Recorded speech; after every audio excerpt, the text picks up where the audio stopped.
प्रिय विद्यार्थियों नमस्कार। हम आज आपके सम्मुख भारतीय राज्य व्यवस्था के अंतर्गत प्रस्तुत हुए हैं नागरिकता विषय को लेकर के। आज हम आपसे नागरिकता शीर्षक के अंतर्गत परिचर्चा करेंगे और बताएंगे कि भारतीय संविधान में नागरिकता के संदर्भ में क्या क्या उपबंध किया गया है। प्रिय विद्यार्थियों, हमने अपने पिछले वीडियोज में आपको भारतीय संविधान की प्रस्तावना, भारतीय संविधान की विषय वस्तु और भारतीय संविधान की विशेषताओं के बारे में बहुत व्यापक रूप से परिचर्चा किया और हमें उम्मीद है कि आईएएस, पीसीएस, लोअर सबऑर्डिनेट, पेट, नेट सभी परीक्षाओं में उससे प्रश्न अवश्य आएंगे और हम अब आपके साथ नागरिकता पर परिचर्चा करने जा रहे हैं। आप देखें, जब राज्य का निर्माण होता है तो राज्य के निर्माण के लिए 4 तत्वों की जरूरत होती है। उसमें एक तत्व होता है जनसंख्या। क्या होता है? राज्य की जनसंख्या। और जो जनसंख्या होती है 2 तरीकों में होती है। एक नागरिक कहलाती है, एक अन्य देशी कहलाती है। नागरिक जो है ये राजनीतिक व्यवस्था या राजनीतिक समूह का सदस्य है। क्या है नागरिक? राजनीतिक समूह का सदस्य है। और जब ये नागरिक होगा तभी ये राज्य का निर्माण होगा। तो नागरिक क्या है? राजनीतिक समूह के सदस्य हैं जिससे राज्य का निर्माण होता है। नागरिक राजनीतिक समूह का सदस्य है जिससे राज्य का निर्माण होता है। और नागरिकता एक दशा का नाम है, एक स्टेटस का नाम है जो राज्य उस व्यक्ति को प्रदान करता है। क्या होता है नागरिकता में? नागरिकता जो पॉलिटिकल सिस्टम है, नागरिकता पॉलिटिकल सिस्टम का एसेंशियल थियरी है, कंपल्सरी थियरी है। नागरिकता क्या है? राज्य व्यवस्था का, स्टेट सिस्टम का क्या है? अपरिहार्य सिद्धांत है, अनिवार्य सिद्धांत है। यह जो नागरिकता है यह प्रमाणित करता है कि जो व्यक्ति है वो राज्य की पूर्णकालिक सदस्य है। नागरिकता यह प्रमाणित करता है कि व्यक्ति राज्य का पूर्णकालिक सदस्य है या राज्य की पूर्ण राजनीतिक सदस्यता उसको प्राप्त है। राज्य की टोटल पॉलिटिकल मेंबरशिप नागरिकता में क्या होता है? यह प्रमाणित करती है कि व्यक्ति को राज्य की पूर्ण राजनीतिक सदस्यता प्राप्त है। और नागरिकता यह प्रमाणित करती है, क्या प्रमाणित? व्यक्ति की निष्ठा। क्या प्रमाणित करती है? व्यक्ति की निष्ठा। किसके प्रति निष्ठा है?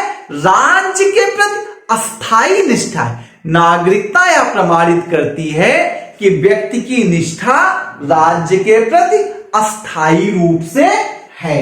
और नागरिकता ही यह प्रमाणित करती है कि व्यक्ति को राजनीतिक प्रणाली में, पॉलिटिकल सिस्टम में सम्मिलित कर लिया गया है। तो नागरिकता आप समझ पाए? नागरिकता क्या है?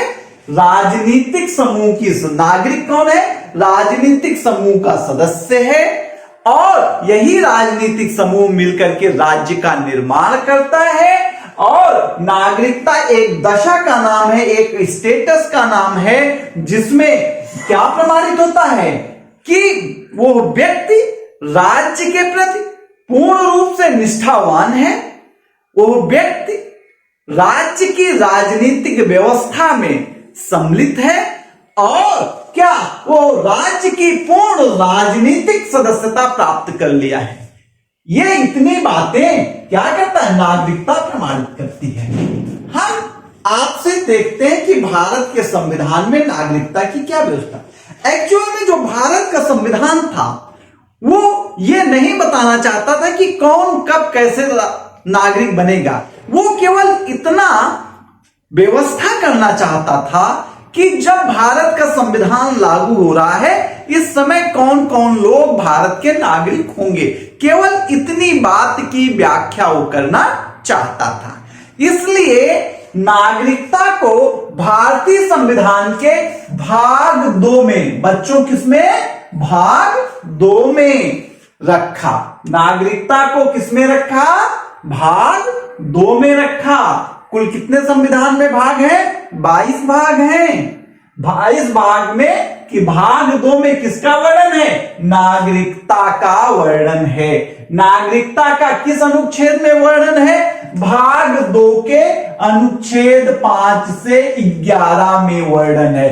किसमें, अनुच्छेद 5 से 11 में वर्णन है। आइए हम देखते हैं कि अनुच्छेद 5 से 11 में नागरिकता के बारे में क्या वर्णन है। पहला अनुच्छेद 5 कहता है, आर्टिकल 5 कहता है कि जब संविधान लागू हो रहा है उस दौरान कौन नागरिक होगा। यानी कि संविधान के लागू होते समय भारत का नागरिक कौन होगा। कहा कि वे लोग नागरिक होंगे जिनका अधिवास भारत में हो। अधिवास मतलब अस्थाई आवास, गृह निवास। अधिवास जो भारत में रह रहे हैं, कब, भारत का संविधान लागू होते समय। क्या कहा, भारत में रह रहे हैं लेकिन वे भारत में पैदा हुआ हो। जो लोग भारत में रह रहे हैं वे, उसमें शब्द क्या लगाया, 5 के क ने कहा कि यदि उसका जन्म भारत में हुआ हो और वो लागू होते समय भारत में रह रहा है तो भारत का नागरिक होगा।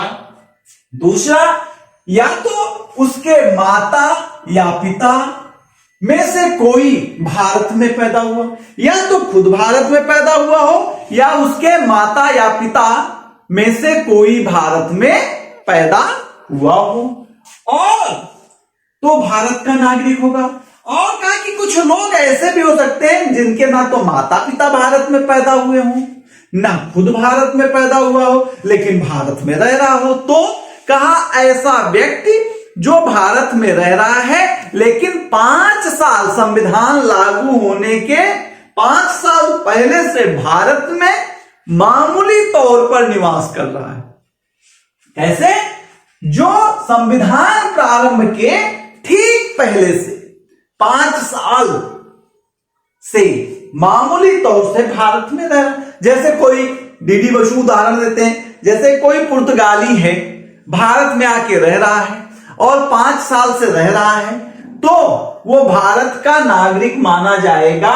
यदि वो आगे रहना चाहता है तो उसे नागरिकता मिलेगी। ये कौन कहता है, आर्टिकल 5 कहती है। आर्टिकल 5 बच्चों की क्या बताती है, संविधान के लागू होने के समय, संविधान के लागू होने के समय भारत का नागरिक कौन होगा। ये कौन बताता है, अनुच्छेद 5 बताता है। अनुच्छेद 6 कहता है कि पाकिस्तान से कुछ प्रवासी भारत आए हैं, उनके विषय में नागरिकता का क्या होगा मसला, नागरिकता के प्रश्न कैसे तय किए जाएंगे। तो अनुच्छेद 6 से यदि पाकिस्तान के लोग भारत आए तो उनके विषय में नागरिकता मिलेगी कि नहीं मिलेगी, अनुच्छेद 6 में इसका वर्णन किया गया। अनुच्छेद 6 कहता है कि पाकिस्तान से आए प्रवासियों की नागरिकता क्या मिलेगी कि नहीं मिलेगी। कहा कि यदि जो पाकिस्तान से लोग आए हैं उनके माता पिता, दादा दादी, पितामह पितामही, मातामह मातामही, यानी माता पिता के, माता के पूर्वज या पिता के पूर्वज, यदि कोई भी अविभाजित भारत, अविभाजित भारत का मतलब 1935 में वर्णित भारत, 1935 का जो भारत शासन अधिनियम है उसमें वर्णित भारत में पैदा हुए हैं। क्या हुए हैं, माता पिता, दादा दादी या मातामही पितामही में कोई भी व्यक्ति, जो लोग पाकिस्तान से आए हैं उनके ये सारे लोग, माता के पक्ष के लोग या पिता के पक्ष के लोग, यदि भारत में कोई पैदा हुआ है तो किस भारत में, अविभाजित भारत में। दूसरा, यदि वे 19 जुलाई 1948 से पूर्व भारत में आ गए, प्रवास किए मामूली रूप से, दो बातें हैं कि पाकिस्तान से जो प्रवासी आ रहे हैं इनके बारे में दो बातें हैं कि इनका कोई पूर्वज चाहे माता पक्ष का और चाहे पिता पक्ष का भारत में पैदा हुआ हो और ये लोग पाकिस्तान से भारत में कब आए हो? 19 जुलाई 1948 से पहले। कब? 19 जुलाई 1948 से पहले यदि आए हैं, यानी पाकिस्तान से भारत आए हुए लोग यदि दो शर्त पूरी करते हैं, क्या? या तो उनके माता पिता या उनके दोनों पक्षों से, माता के पक्ष से या पिता के पक्ष से कोई अविभाजित भारत में पैदा हुआ हो और वे पाकिस्तानी क्षेत्र से भारत में 19 जुलाई 1948 से पहले आ गए हो, तो क्या होंगे? वे भारत के नागरिक होंगे। 19 जुलाई 1948 इसलिए क्योंकि इस तारीख से परमिट व्यवस्था चालू कर दी गई। परमिट लेकर के जो भारत आएगा उसको ही नागरिकता मिलेगी। तीसरा कहा, आर्टिकल 6 के खंड ख के सेकंड में कहा, जो लोग 19 जुलाई 1948 के बाद, जो लोग 19 जुलाई 1948 के बाद क्या किए? भारत आए, लेकिन प्रवास के लिए, लेकिन कैसे आए? पंजीकरण करा के आए। किसके सामने पंजीकरण?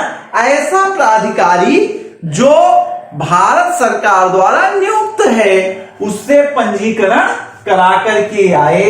और पंजीकरण कराने के पहले, जब पंजीकरण के लिए एप्लीकेशन फॉर्म दिए उससे 6 महीने पहले से भारत में निवास कर रहे हों।